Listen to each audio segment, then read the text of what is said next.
Olá pessoal da PSBE, como vocês estão? Estou aqui para contar um caso interessante para vocês. Vamos lá, Juliana tem um grande desejo. Ela almeja realizar o lindo sonho de ser mãe. No entanto, ela possui uma doença autoimune chamada espondilite anquilosante.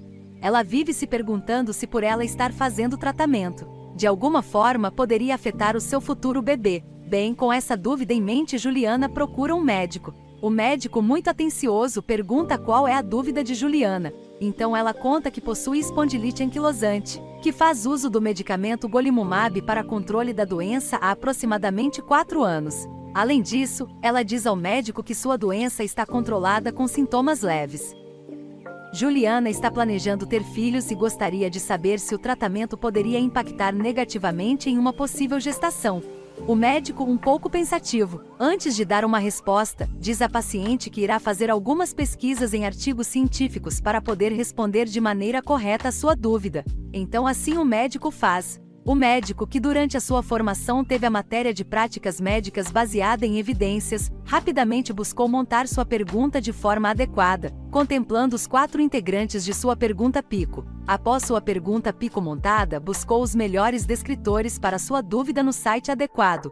Agora, depois de uma pergunta Pico bem formada e os descritores coletados, o médico enfim pode iniciar sua busca pelos artigos. Sua busca identificou 110 artigos, ou seja, muitos. Ele precisava de alguma forma de diminuir esse número.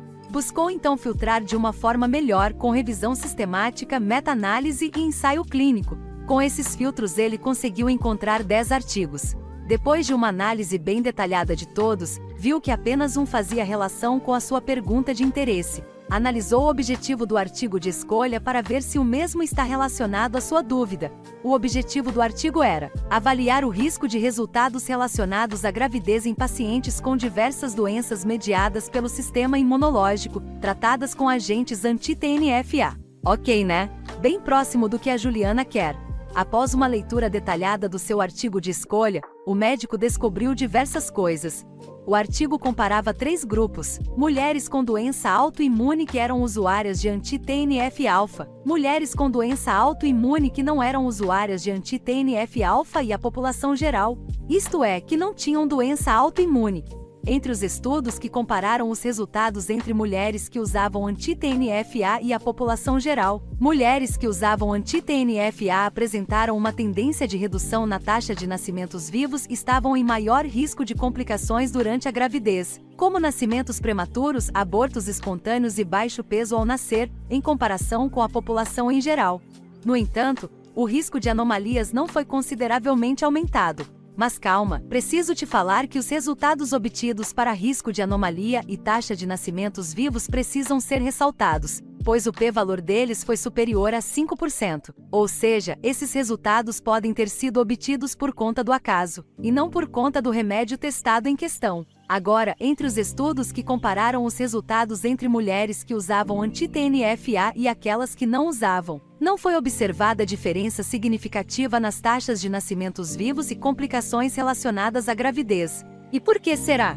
Bem, avaliamos que para todos os fatores de interesse o p-valor novamente estava aumentado, ficando com uma média de 20%. Em estudos que compararam mulheres que não usavam anti-TNF-A com a população em geral, foi observado um aumento significativo no risco de aborto espontâneo entre as não usuárias. Entretanto, não foram encontradas diferenças significativas nas taxas de nascimentos vivos ou em outras complicações relacionadas à gravidez entre mulheres que não usavam anti-TNF-A e a população em geral.